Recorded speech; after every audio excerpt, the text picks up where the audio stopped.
Garbage in, garbage out, the limits of data. I'll give you a spoiler. The limits of data are just time and accuracy. That's it. That's the whole talk. Okay, why should you listen? I'm trained as a scientist from University of Minnesota. I've had a decade career in enterprise software, but mostly it's because for the last 3 years, I have founded and been building Quill security technology. Quill is a software company dedicated to modeling, assessing, and communicating risk guidance in the physical security space specifically. So this is corporate security, campus security, people who are responsible for facilities and campuses distributed across the world. And we do a lot of different types of automatic continuous reports and visualizations on that front. So why you should listen to me is because everything about our company, Quill, is dependent on knowing the limits of data and understanding what is possible to say when you're speaking about the future or when you're making guidance on risk.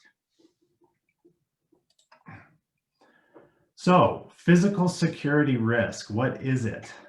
In the physical world and in corporate security, we're talking about threats from vandalism to terrorism. These are threats motivated by a bad actor with intent. So that means we're not talking about safety issues, we're not talking about OSHA, and we're not talking about natural hazards like floods or hurricanes. These are human motivated threats with an intent to destroy, remove, tamper some asset, a person, place, or thing. The nature of this means that attackers are physically penetrating a space in the real world, and that security can mitigate those threats through a few different mechanisms: prevention, deterrence, detection, and response. I could talk about those four for a long time, but we're not going to get much into that in this call. They're all modeling this world where you have assets in a location, you place security, prevention, and deterrence, detection, and response around those assets because you're protecting from threats that are trying to destroy, remove, or tamper. So that's a lot of details and a lot of characteristics about physical security risk, but it isn't actually a definition of what is risk. You've been hearing a lot about this from other speakers over the last few days, and there are lots of different definitions in different disciplines. These are just some of the definitions in the physical security world. Some of them are very abstract and difficult to operationalize, and some of them are so mathematical that they lose connections with reality. I really like this top one, the effects of uncertainty on objectives, because it reframes risk in two important ways. One, risk doesn't have much meaning without a baseline or without perspective or without an objective. To say that we have a high risk of theft at this store doesn't mean anything unless you expected to have a lower risk. So relating risk and objectives is important. That's the second piece that I really like about this is it puts risk in a clear relationship with opportunity. A lot of times security teams, both in software development, in physical security and risk management, everywhere, software or security tends to be seen as a cost center and a barrier to progress. That's because they're failing to frame their world risk in relationship to opportunity. So knowing that you're taking strategic risks or you're making investments or avoiding making investments so that you can realize other opportunities, the organization's mission and values, that's the highest form of guidance that security and risk professionals can provide to their institutions. So I really like that effects of uncertainty on objectives. Risk doesn't have to be good or bad. It's just misalignment from your expectations and the possible consequences therein. A lot of other ways you see it are the possibility of something bad happening, basically a proxy for likelihood of bad events. Exposure is a term in the insurance industry that's basically trying to quantify what's the worst possible outcome, not necessarily the most likely, but what are we liable for? And then we get into the arithmetic definitions. Consequence times likelihood is a very popular one. It's easy to understand. You can score it, create rubrics and heat maps. SLE times ARO stands for single loss expectancy and average rate of occurrence. So if you know how much value gets stolen every time, and you know how often somebody is able to steal from you, you can make very clear statistical projections about how much you expect to lose across the annual loss expectancy, ALE. That's another way to look at risk. Very good for high frequency events. And then the industry standard, if you talk to any of the certifying agencies like ASIS, they will show you a codified risk assessment methodology that involves quantifying threats, quantifying assets, quantifying vulnerability, and multiplying all those things together, which can be very powerful and very flexible, but it can be easy to trick yourself too. So these are different ways that people define risk. But the key part to realize is that risk is not data. Risk is not something you can measure. There's no thermometer for risk. Risk doesn't have meaningful units. It's not something that can be measured and quantified in the environment or in the past. Risk is a data model. It's a concept that takes data, organizes it in a certain way so that we can provide useful guidance. And each one of these definitions represents a different type of data model. Speaking about the effects of uncertainty on objectives, I like that definition, but it is also basically just using the human mind as your data model. Experts have opinions based on their experience, and that's better than nothing. It's the status quo in a lot of places, but it is also quality guidance when it comes to managing risk. The possibility of something bad happening is essentially a threat assessment. Threats have historical frequency. You can quantify them and add adjustments depending on the time of year or other factors, but you're looking at history to make predictions about the future. So the major assumption is that the future will be like the past. And you're also ignoring that consequence piece that you see in a lot of these other models. This is just telling you your site could be a black hole, but your threat assessment isn't going to change. Exposure is something that you see in business impact assessments and insurance. It's trying to quantify what is the worst case scenario. It's a good way to understand what are the pieces of this facility or of this organization, what are the resources that we need, how critical are they to achieving our mission, and if something were to happen to one, if one were removed or destroyed, what would be the impact on our business? It's ignoring the other side of it's ignoring the threat side of the equation. So it's really helping you understand how might you be vulnerable, or if you're an insurance company, what are you liable to cover? Consequence times likelihood. It's kind of the most simple arithmetic expression of risk. And you see this a lot of times in heat maps, where you say likelihood 1 to 5, consequence 1 to 5. If it's 5 times 5, that's the red square. And it helps you prioritize different descriptions of threats with relationship to each other. It doesn't quite get to the point of describing that, that security model in the real world with the measures mitigating risks, but it can help you identify not just what threat environment are we in, but what does our type of organization have vulnerabilities to.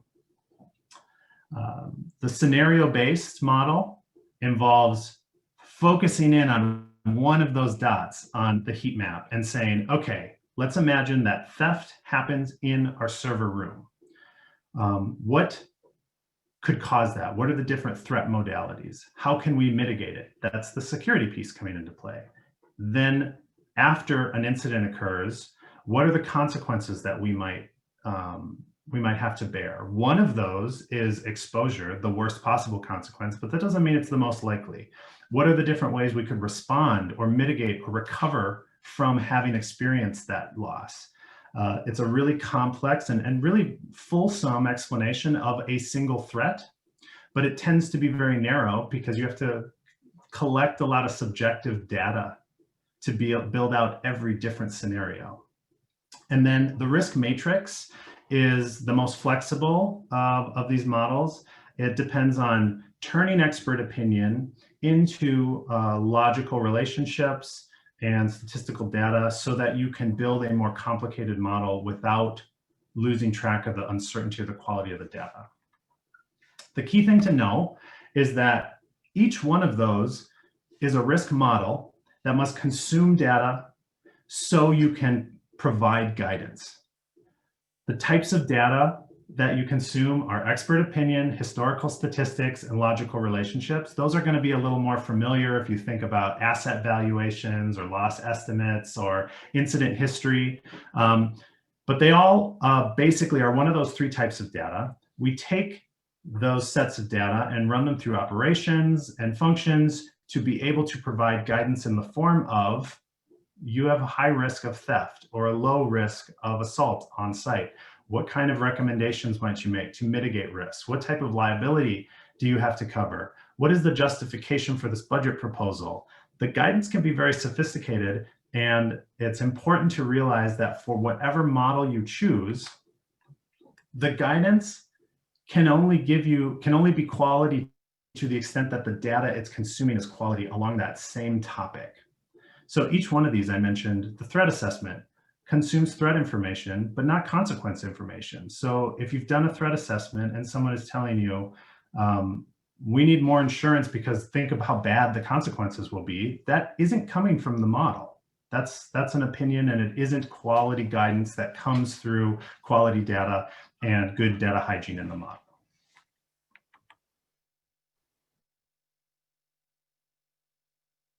So just to expand a little bit more on these, expert opinion, it can come from anywhere. And the problem with it is that usually people are rife with bias and cognitive dissonance, and they're not keeping track of any kind of uncertainty or recency on what is informing their opinions. Basically, people do not know how they've come up with the conclusions to their opinions. They're not good at being able to describe that. Or the model, you can't investigate the model like you can with every other instance here. The threat assessment that you're looking at is a life table. So the likelihood of experiencing a bad outcome based on different factors. Oftentimes it's geography. You look at what is the crime history in a region and how does that apply to us. The business impact analysis, again, can be multi. It can be very simple of what is the criticality of particular pieces, the particular heat map combines those two. The threat assessment is along the sidebar and the impact assessment is along the top bar. That helps you quickly quantify what the risks are, but it doesn't tell you about how might you mitigate them or is your current security good enough. Sorry, I'm getting a unstable internet notification. I'll make sure to talk a little slower. The scenario-based model has a lot of complexity and has a lot of statistical rigor. In fact, you get to the point of being able to define expected losses, annual losses, but where it breaks down is for high impact, low frequency events. Using the single loss expectancy and the annual rate of occurrence isn't helpful for events that happen less than once a year, or where there's been so few examples that it's very difficult to quantify what a single loss expectancy could be. And then the risk matrix, again, is a more complete model, but it is also a more sophisticated model. So there's a lot of care that needs to be put into how you treat that data and your model hygiene to make sure that the guidance you're getting is both relevant to the data you consume and has a quality or a level of uncertainty that's useful as advice.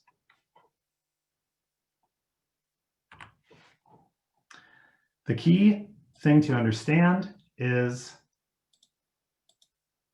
guidance quality is entirely dependent on data quality.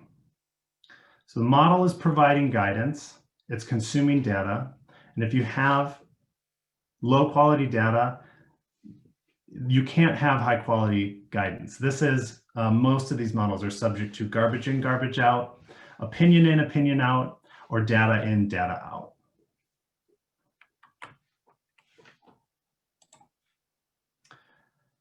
So the limits of models are fed by the limits of data. What are the data these consume?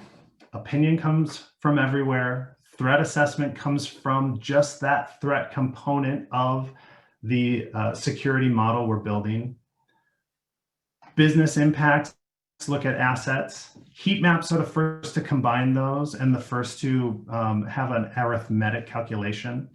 Scenario-based models look at a whole picture, but are onerous to build out and difficult for low-frequency events. And risk matrices can look at multiple threats, multiple assets, multiple security measures and potentialities, but that complexity, again, means you need to understand the limits of data. So what are the limits of data? As I said, it's time and accuracy. What I mean by that is we exist in time and we're trying to speak about the future.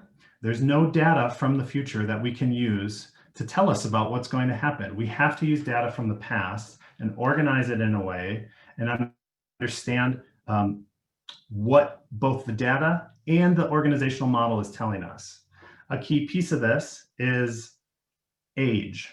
So if you're using old data, or you're using very infrequent data, you should recognize that the scientific method or the way we educate ourselves through models is not compatible with snapshots in time or aging data.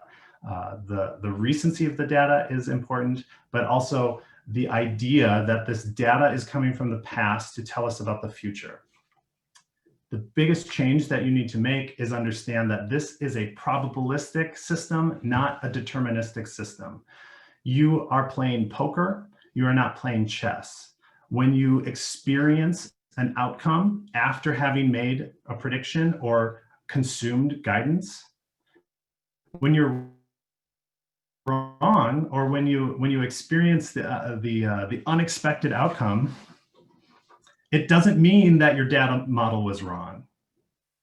In fact, it doesn't necessarily mean anything was wrong about the guidance at all.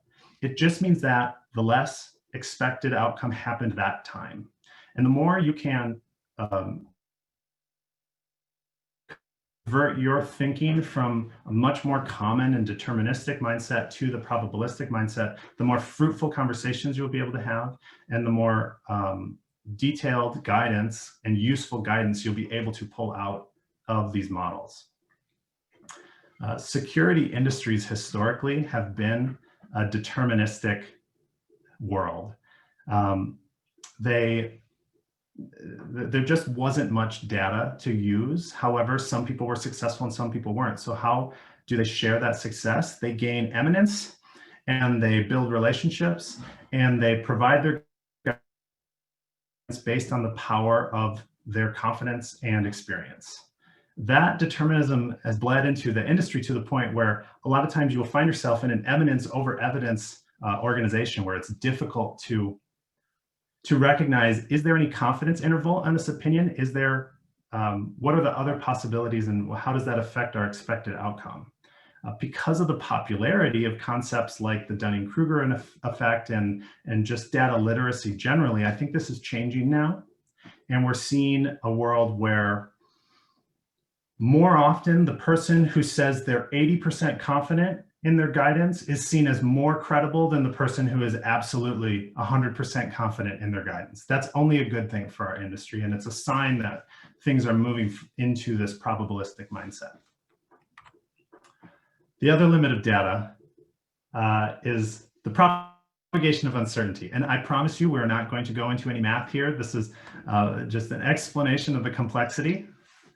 But what propagation of uncertainty is when you take data, when you measure something and there's error or bias or uncertainty in that measurement, and then you take that data and you push it through functions and operations, the ways that that error changes along with the calculations itself are well known and predictable and often ignored in models. The key piece to take away, though, is the best case scenario is that your error or uncertainty will grow as fast as the calculations themselves. If you multiply your data, capital A here in the function, by a coefficient, the error on that data, sigma A, is going to be multiplied by that coefficient as well. That's the best case scenario. And in every other scenario, the uncertainty grows faster than the calculations itself. So the more complicated and nuanced you make your model, the more you need to recognize that uncertainty might soon swamp any guidance that you might want to provide. And I'll show you that as an example here. Let's take one of our models, the heat map, which, if you remember, was based on the definition of risk, cost times likelihood. We're going to look at a specific scenario where you're going to get a soda can and you want to understand what's your risk of that vending machine eating your $5 bill. Along the top bar, we have 3 different measures of that same value. It's a $5 bill. And a lot of times people treat it like the first column. There's no uncertainty about it at all. The second column is an example of a low level of uncertainty, and the third column is a high level of uncertainty. You might have seen this machine kick out nickels when it eats your $5 bill. You may have to use other $5 bills to try and shove the first one through. There's all sorts of reasons to come up with why this example might play in an actual scenario that a security professional faces, but the likelihood has the same problem. You could say it's a coin toss, 50% chance. You could say you're very confident that it's a 50% chance, or you could say something is going to happen. That's what 50 plus or minus 50% means. It could be 0, it could be 100. Now, when you take these measures and run them through the model or multiply likelihood times cost to understand your risk, we already know the expected value is the same for every square. If you were to do this 100 times, you would expect on average to get $2.5 as what's at risk here. However, the error propagating through that calculation changes drastically based on the quality of the data going into the model. And the most important parts of this matrix are the second row, third column, and the third row, second column. That's where you have a mismatch in data. If you've spent a lot of time reducing uncertainty in one of the measures, but you haven't in another, likelihood versus consequence, then that uncertainty is going to swamp your guidance. And it turns into a scenario where you might have high quality pieces of data going into your model, but if any of them is garbage, any garbage in means only garbage out. This is impossible to observe when you don't consider uncertainty in the first place, and you just are functioning in the upper left, the very first quadrant of that. You say $5 at risk, 50% chance. If you don't quantify that uncertainty, then it's very hard to determine if your model is telling you garbage or not.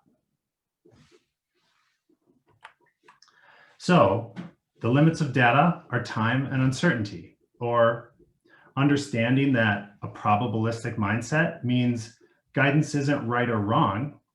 Guidance has a relationship to expectations, and it has an uncertainty measure to it. More recent data is probably higher quality than aged data, and the scientific method needs to be iterative. So relying on 3-year-old risk assessments, regardless of the methodology you choose, is a method for getting low quality guidance. Unless you're building the model yourself, you probably will not be able to evaluate the data hygiene used in the model. However, you should seek to build parity in the level of uncertainty across all your different data sets. A lot of times reducing uncertainty is very expensive. If you're doing a business impact assessment, the way to get higher quality or less uncertainty is to do multiple stakeholder surveys and to understand how do the different areas of the business value a asset. And that increases standard deviation and uncertainty, and it can be very expensive and time consuming to gather all of that information. Then if you use incident or threat, like you're polluting all of that work that you did in the business impact assessment to try and extract some sort of risk guidance out of that. So the limits of data feed the limits of models, and the limits of models, the important takeaways are Lewis, can you and go back and hit that slide again? We had a little bit of a disruption. I didn't catch that. yeah, let me catch up in the chat here. Oh, disruption in my audio. I see. Thank you, Dustin. I appreciate that. The limits of, as I was saying, the limits of data determine the limits of models and data hygiene, and the limits of models are what drive the limits of guidance. And guidance is risk. Guidance is recommendation. Guidance is the justification and evaluation of security measures in place that have real impact on real sites by protecting people, organizations from risks. So risk is not data. Data quality drives guidance quality, and guidance in a probabilistic framework isn't right or wrong, but it does have high or low uncertainty. And when you're using a model to get any type of guidance, like risk in the physical security world, any garbage in means only garbage out. So I see there are a few comments in the chat. I would love to catch up and address them. What I'm going to get to is to show you some examples of what really are the limits of guidance when you respect these data principles and when you use good model hygiene, which is what we do at Quill. And I will show you a little bit of how a risk matrix can show you the heat map style relationship, the scenario model relationship, and then more complicated pieces after that. If there are any questions or particular that you had too, please feel free to unmute and speak up. Otherwise, I'm going to catch up here to a question or two, and then I'll switch my screen over to a few examples to show you. Yeah, the first question that we actually had was from Robert about do we have any guidance on an iterative model that'll keep finding the best data? So that's, I think, kind of the next part that you were going into. So maybe we'll answer the question from Bernd and Jackie here, which is the first one is from, and I'm sorry if I'm pronouncing this wrong, Bernd, which is, he's curious to hear how sequential dependencies propagating data error can be mitigated with ensemble methods. Can I speak to this real quickly? Thank Yeah, you for taking my question. And you kind of answered half of it right after I asked you. You mentioned multiple stakeholders' perspectives, which addresses one of my concerns, because I see a lot of the pressure in it having to be perfect because we assume a sequential decision path, when in reality, or what I find is mitigating that pressure on it being perfect is having multiple different perspectives or different data streams, and have kind of like in AI, you have this adversarial general networks where you have different systems using different methods with the same goal, and they kind of compete each other with the truth, and you take the average in a simplified way. And so wondering if you could speak to that, what the alternatives are to take the pressure off this sequential dependency to mitigate the garbage in, garbage out, if that makes sense. Yeah, well, personally, in the physical security world, where there's just a lot less data than there is in the cyber world, I think the best way you can mitigate that is to have a very fast model. If it takes you 6 months to gather data and draw conclusions, when you want to investigate an alternative situation or scenario, it's not going to be ready for 6 months. So iteration is how the scientific method works. Trial and error is how the human brain learns. Trial and error is not an acceptable way to learn in the physical security industry. So having a fast model where you can try different scenarios, make quick changes, say, what if I did the BIA component from the IT department's perspective? Rate all the assets that way, finish the model and see your conclusions. Well, now what if I did it from the executive office's perspective? Re-rate those same assets, don't change your threat assessment, don't change your vulnerability assessment, rerun the model. So yeah, there's more sophisticated ways that I can speak to about, but for each dimension of data, how do you make sure that it's not doesn't have that sequential problem? The biggest barrier, I think, is having a fast model. Yeah, and one other thing that I'll add to that too is it's kind of a matter of taking the heuristical data that we've learned, the things that have already occurred, things like the next question we have, crime in the area or incidents that have actually happened to your facility. And then using your criticality measurements to make logical predictions about what's at stake so that you can focus your prevention in the areas that have the biggest gaps, or find the most effective solutions to cover the majority of your critical assets. Yeah, that's a great question. And obviously is a subject to a lot of interesting social study research and data gathering research and survey bias. Getting very, very accurate threat instance or crime statistic information about a geography that has all sorts of overlaying issues of demography, demographics of the population, et cetera, is a huge problem. So how do you address that in a physical security environment from corporate security perspectives? Is you carve out the scope of what you're talking about. You say, our goal is to protect our organization and mission from the biggest possible threats and spend our money or place our bets in poker in the most likely situations to win. And there are a lot of errors at the bottom. Essentially, your process, your model is telling you it's not worth solving those errors until you've actually addressed the real threats that are quantified more clearly or with a higher magnitude. So I find that problem very interesting. It is not an easy problem to solve, and it's usually not a problem that is justified as an investment for a single organization, let alone a greater organization. However, I will say this is also why you see a preponderance of open source threat intelligence companies now, because while it is not worth hundreds of millions of dollars for a single company to solve this problem, it might be worth thousands of dollars for thousands of companies to solve this problem, which means there's an opportunity. And you're seeing this now with the prevalence of closer to real-time open source threat intelligence. The problem that is important to remember from any individual business stakeholder's perspective is that those models are threat only. The organization itself is a black box. I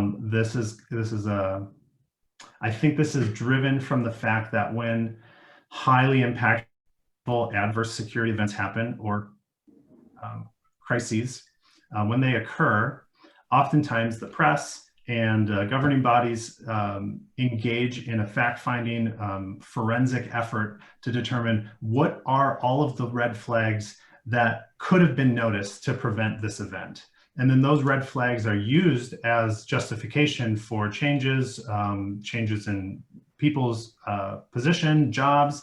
And well, an easy way to solve that is to be an open source threat intelligence firm that gathers every possible red flag and then shoots them at you, make sure you're aware of them at a high rate and a high volume. Unfortunately, with just the threat component of data and just the threat component in the model, you don't have a sieve or a filter your business assets and your security in place to understand, okay, now I have 500 red flags from this week. Which one is the most important? I can't address them all. How do I allocate my resources? What is the greatest risk?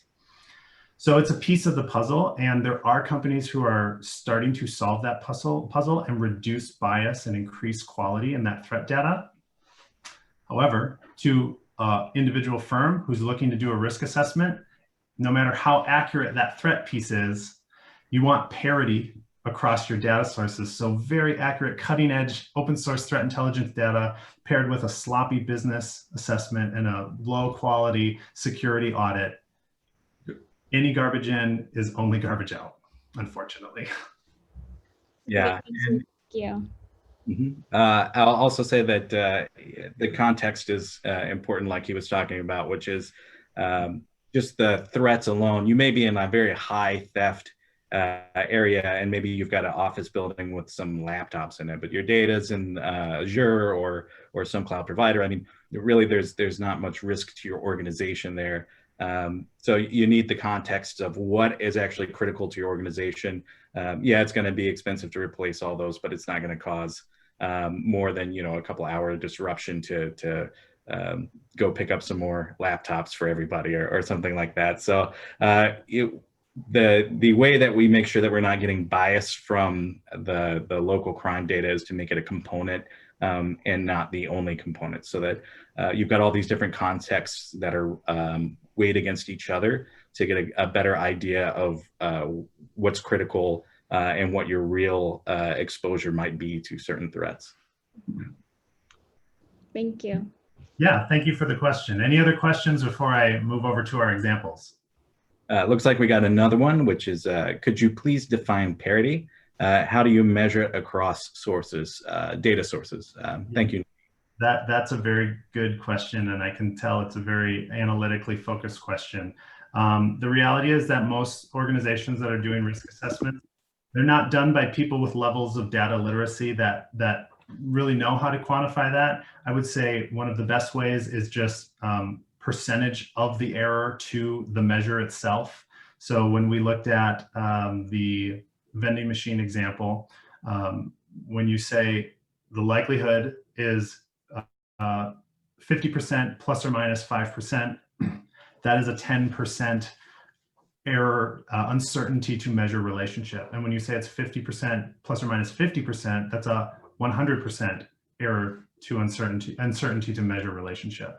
So if you are quantifying uncertainty, which it would be good to do, you should strive to get that level of parity relationship to uncertainty and measure to be as equal as possible across all of these measures. Now, they're all different data sources. Expert opinion may be quantified into a rubric or split across multiple stakeholders to evaluate. Historical data is typically subject to statistical methodologies and standard deviation. Logical relationships, the goal with that is to clarify and to make binary absolute switches a piece of your model to mitigate some of the effects that multiplying one historically statistic metric to another historically statistic metric can cause.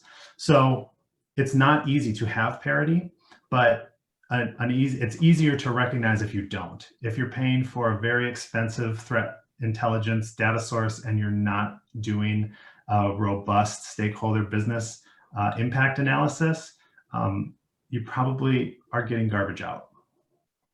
Yeah, one way that we also try and make sure that our data is consistent and good is, again, when we engage with people, we let them define the contexts of their organization in terms of criticality or what they perceive like targeting to be from certain threats. But in managing the data that we provide, we try and take an egoless approach to it. We're very open source and collaborative. So that when we engage with experts or other collaborators to ensure data integrity or to compare our measurements against their measurements and come up with better values, we're continually making sure that our data is good because we're not constrained by ego to say, this is the best data set that's ever existed. We're on a continual learning process to make sure that we keep dialing in to get those decimal precisions one digit further each time to try and give a more accurate representation of the state of risk in our customers' facilities. It's part of the probabilistic mindset. All right, to jump back in here to remind you of our context, I'm going to be showing you a few implementations of example sites in Quill. Quill is an implementation of a risk matrix. That means it's following the data model of quantifying threats, quantifying assets, quantifying vulnerabilities, and making statements about that equation across different dimensions. It also means that it's narrowly focused on physical security. People, places, and things are assets. Threats are from vandalism to terrorism, although I can show you a little bit of how we incorporate emerging threats like COVID contagion into the framework of physical security, because that's something that security people are asked to deal with now.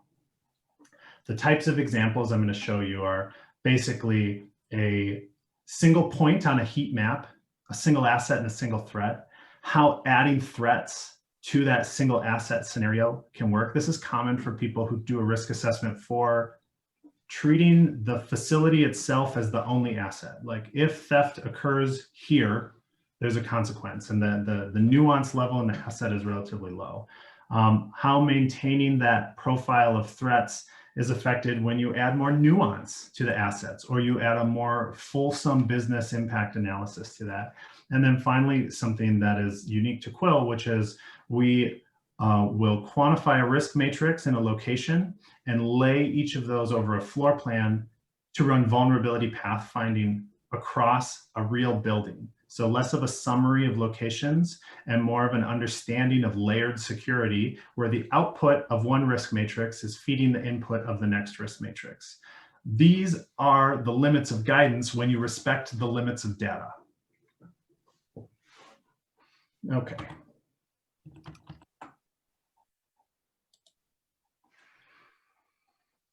So the first example here is our single asset facility. I'm going to skip through some of the less relevant and more commercial features of Quill to show you one way to visualize risk represented by threat on the left side here. In this case, the threat of sabotage. The location that it happens to be in, which we're talking about a very simple location, and the single asset on site. This is the output from a heat map. It's putting some sort of quantification to risk, to threat, likelihood, essentially, and it's putting some sort of value or consequence to the single asset. If we are to look at that single asset from a different perspective, we can see that it's got a score of value, 140. That's part of the CVT, criticality, vulnerability, and threat. That's part of that risk matrix component. But by itself, 140 doesn't mean anything. It has no baseline. It has no guidance. It can prioritize only in the context of other threats. So if you were to add other threats to this single asset and go revisit the risk map, you now start to get some proportionality. What is the likelihood of sabotage occurring versus the likelihood of arson occurring versus the likelihood of a COVID contagion occurring on this site, where we have a very high uncertainty, low quality level of business impact analysis? You get a little bit of information here, and you can say, if you're going to allocate resources to mitigate these risks, a good chunk of it, probably over 50%, should go towards mitigating the risk of COVID contagion, given that any one of these risks can deter or can destroy, remove, or tamper with the assets on sites. It makes sense for you to make investments to mitigate these risks in proportion to the amount of risk that they present. Now we go back to the other view. And let me interject here and say, Peter, I've got your question here, and after we finish this walkthrough, we'll talk about that. Great. So going back to the same view that we looked at originally with sabotage at 140, we now have the context to start to be building a relative framework for how do different threats manifest on this against our whole site, all of the assets, by threat category. So there's lots of different ways to visualize this. As just one of them, but it's a reinforcement of that tenet that risk is not data. It is a relative guidance output of a model that has meaning in relationship to expectations. So the next example I want to show you is a single asset with a portfolio of threats. Actually, I think I have a quicker method here. So here's that same structure, a relatively simplistic business impact assessment, all in a simple location, but now across a more complex threat assessment. So that means someone has gone out and determined the relative likelihood of experiencing an incident of each of these different threats that could target assets at this site. if we take the asset specific view, you can see basically the same thing, but with the CBT, the raw calculations behind it there. This is going to be almost an exact replication of the threat assessment itself, just scaled by asset value, unless you have added some professional opinion about consequence, whether a certain threat might remove an asset like theft versus destroying an asset like a mail bomb. There very well may be different consequences on the same asset depending on how it is disrupted from a physical security framework. To add some complexity to the business impact side of things, if you add an asset, you say you might want to split your assets into people, staff, and inventory. You can now start to get some relative assessment of risk on the asset side or the business impact side of the framework. This is what makes a risk matrix very powerful, is that you can select the dimension that you're looking at and draw conclusions from all the different pieces of data or all of the data put together, which again, in a risk matrix is the risk model of threat quantification, asset quantification, vulnerability quantification. And just to be clear, nothing I've showed you so far has any component of vulnerability classification. We haven't talked about mitigation or security operations whatsoever. This is threat environment and business impact only. To move up from there, we're going to look at a scenario where multiple assets, multiple threats are placed in a simple layout. And I'm actually going to jump back to remind you of this layout that we're looking at. This is the simplest layout of a facility that Quill is able to represent. It's an exterior layer, an entry points layer, and an interior layer. So far, we've been looking at risk that lies in the interior because that's where we find our assets located. So the only layers available between the origin of threats and the assets themselves are that exterior and entry point layer. So now we add some complexity in that we relate the specific threats only to the assets that are relevant to be related to. So infrastructure cannot be kidnapped, inventory cannot be assaulted, people cannot be infiltrated.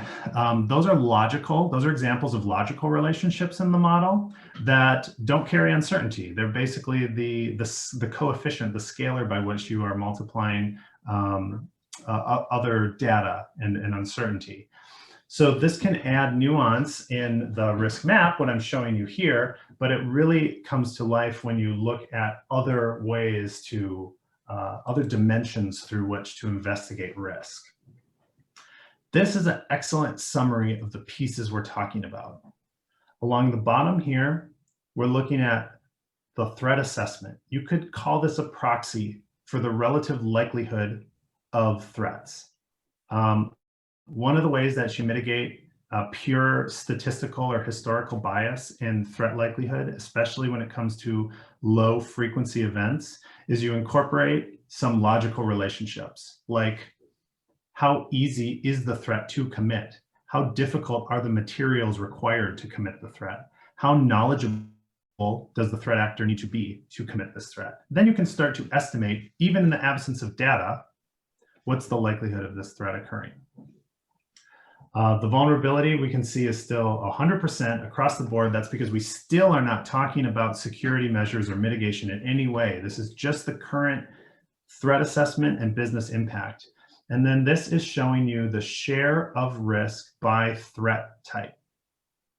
What we were looking at before, the left side of that risk map is the same thing, is the share of risk by threat type.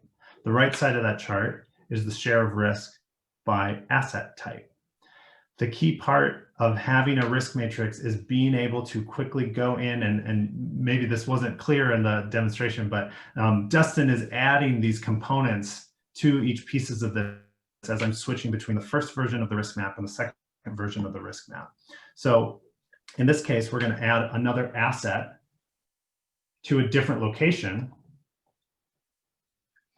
And you can see the complexity grow. The threats still present themselves in the exterior versus the interior, but they're proportional to and relative to the assets as they're targeted by specific threats. So you can see burglary is a good example here. Burglary presents in the interior, but not in the exterior, because the only asset in the exterior is a person, and people are not burgled. So this is a continual evolution, and you can see how the conclusions that you can draw from having this level of detail are both only valuable if the investment to get this data is not overly expensive, and then only useful when the people consuming the guidance are able to take that probabilistic mindset and understand the limits of data and the limits of models and the limits of guidance.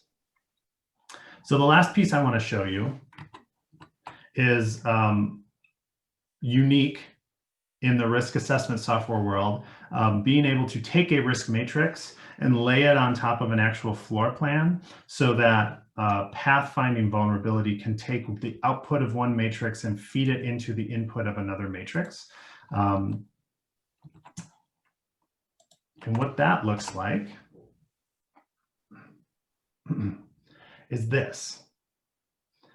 This model does have vulnerability in place. So if we were to look at that same threat assessment, vulnerability graph, and risk, as I mentioned before, we can now see vulnerability has been modulated in accordance to the measures that are in place here. And this is a whole separate realm of how do you address the serial evaluation problem in measure efficacy? How do you determine what is or isn't an effective measure? It has to do with those 4 modes of mitigation that I mentioned at the very beginning: prevention, deterrence, detection, and response. But we're not going to talk about that in this talk.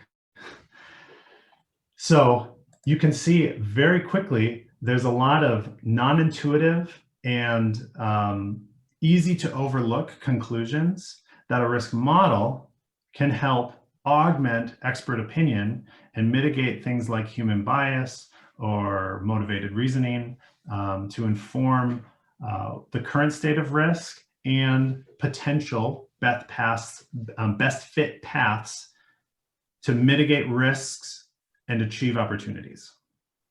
Yeah.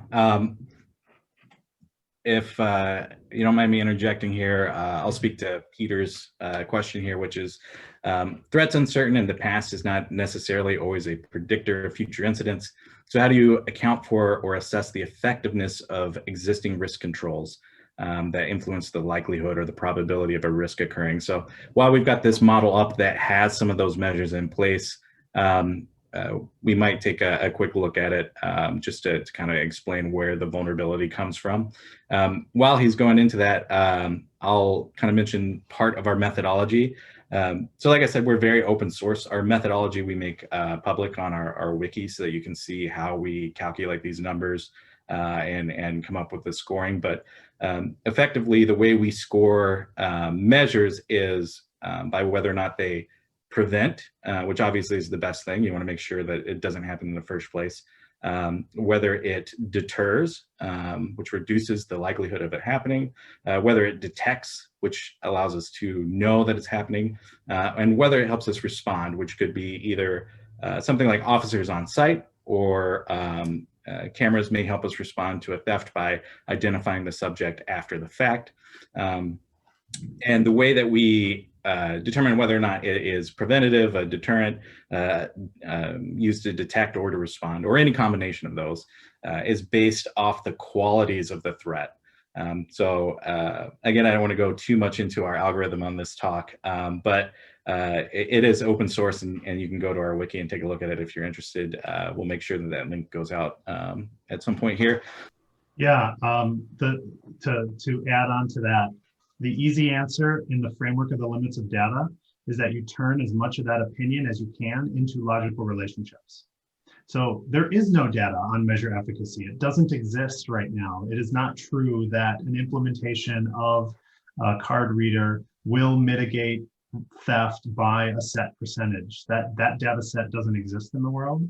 So the best that you can do is build a model that you can test against your future reality. Not to mention, a lot of efficacy varies by industry, geography. You can't even say consistent things between clients who do run the same type of business in the same area because they might have different reputations and clientele.